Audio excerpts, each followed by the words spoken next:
నా పేరు వచ్చేసి పురందాస్, మామనాడ్ డిస్ట్రిక్ట్, గండేరు మండలం, పగడియాల గ్రామం.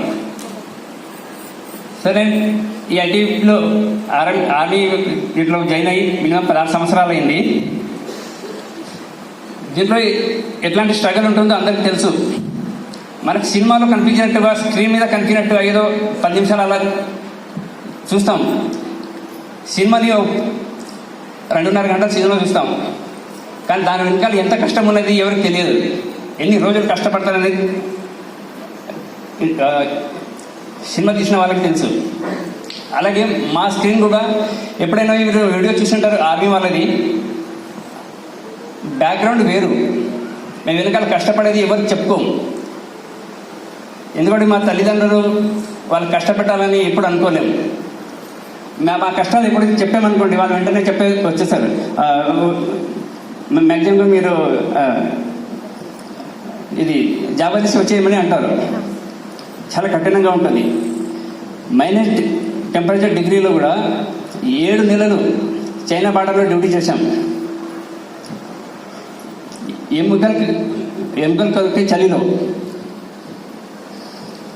సారీ ఏమని అనుకోండి, కొంచెం తెలుగు తడబడుతున్నారు. ఎందుకంటే అది కాదు, మినిమం 16 సంవత్సరాల్లో సంవత్సరానికి 75 రోజులు మాత్రమే సెలవు. అంటే అందులో 15 days క్యాజువల్ లీవ్ అని ఉంటుంది, అది దొరకదు. మినిమం 60 days సంవత్సరానికి. అలాంటి అందరూ అక్కడ హిందీ వాళ్ళే ఎక్కువ ఉంటారు. అందరితో కలిసిపోయడం వల్ల కొద్దిగా తెలుగు తడబడుతున్నాను. ఓకే, అదే సార్, మేము ఈ ఐటీ వెస్టేజ్లో రావడానికి రీజన్ ముఖ్యంగా డబ్బు. దీంట్లో ఎన్నో కష్టపడుతున్నాను ఐటీ ఫోర్స్లో. దీనిలో ముఖ్యంగా నేను ఎన్నో బిజినెస్ ప్లాన్ చేయాలనుకున్నాను.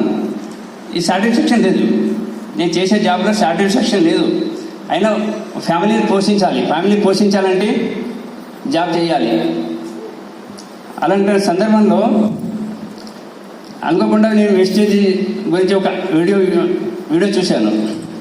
వీడియో చూసిన తరుణంలో ఏదో ఒకసారి చూద్దాం ఎట్లా ఉంటుందని కింద కాంటాక్ట్ నెంబర్ ఉండింది రాజేశ్వరి మేడంది. ఆ విధంగా మేడంని కాంటాక్ట్ అయ్యాను.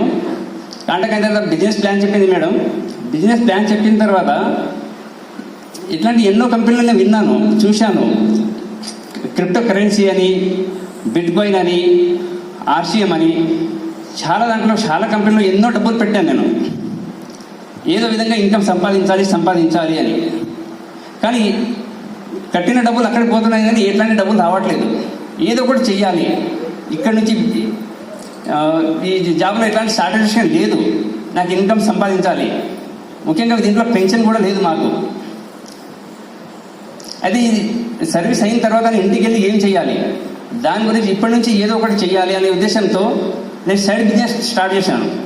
సైడ్ బిజినెస్ అంటే ఇక్కడ జాబ్ చేసుకుంటూ, ఆర్మీలో జాబ్ చేసుకుంటూ వేరే పార్ట్ టైం బిజినెస్ చేసుకోవాలంటే ఇంపాసిబుల్.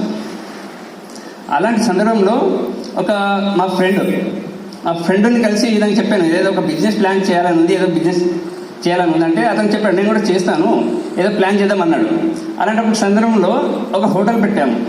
4 లక్షలు పెట్టి హోటల్ పెడితే మహమూద్ నగర్లో అతను 20 రోజులకు నాకు హ్యాండ్ ఇచ్చేశాడు. 4 లక్షలు పెట్టి మొత్తం నా పైన భారం పడింది అది. అట్లాంటి సందర్భంలో ఆ 4 లక్షలు పోవడం వల్ల చాలా నరకం అనుభవించాను. ఒక్కొక్క రూపాయి కూడబెట్టుకోవడం అంటే మా ఫోర్స్లో అంటే చాలా ఇబ్బంది. అలాంటిది నన్ను మోసం చేయడం వల్ల అది మైనస్ పాయింట్ అని అనుకోండి. మేడం చెప్పింది, ఆ టైంలో నేను వెస్టేజ్ గురించి తెలుసుకున్నాను. మేడం చెప్పింది ఇట్లాంటి బిజినెస్ ఉంది సార్, మంచి వెస్టేజ్ బిజినెస్ ఉంది, ఇది చేసుకోండి బాగుంటుంది అన్నాను. అయితే నాకు క్లారిటీ తెలియదు నిజంగా. అంటే ఇది ఎన్నో కంపెనీలు వస్తుంటాయి, ఎన్నో పోయినాయి. ఇట్లాంటి సబ్బు పేస్ట్ అమ్మి ఎన్నో చూసినాము. ఏదైనా మనం పెట్టుబడి పెడుతున్నాం కాబట్టి దాంట్లో ఏదో ఇన్కమ్ వస్తుంది అనుకున్నాను, కానీ మోసపోయాను. ఆ విధంగా 4 లక్షలు పోయినాయి. ఆ తర్వాత మేడం చెప్పిన 4 నెలల తర్వాత వెస్టేజ్ అంటే ఏంటో తెలుసుకున్నాను. ఇప్పుడు అనిపించింది నాకు, ఈ 4 నెలల ముందు నేను మేడం చెప్పినట్టు మాట వినింటే ఆ 4 లక్షలు నాకు సేవ్ అయ్యేది. ఆ 4 నెలల్లోనే నేను ఎంత కోల్పోయాననేది ఇప్పుడు తెలుస్తుంది మీ అందరిని చూసి. ఆ తర్వాత జూమ్ మీటింగ్ విన్నాను, ముఖ్యంగా బీబీ మేడం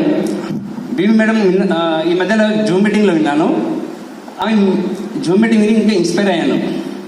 ఇప్పుడే 10 డేస్ సెలవు తీసుకొని వచ్చాను. ఇప్పుడు యాక్చువల్లీ మేడం చెప్పింది ఒక్కసారి 10 రోజులు సెలవు తీసుకుని రండి సార్, ఒక మీటింగ్ అటెండ్ అవ్వండి అంటే ప్రత్యేకంగా ఈ మీటింగ్ కొరకే స్పెషల్గా వచ్చాను.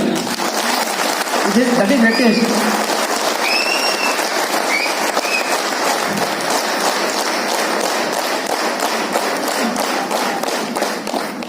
దీంట్లో సరే బ్రోంజ్ డైరెక్టర్కి ఇప్పుడు అచీవ్ అవుతున్నాను త్వరలోనే.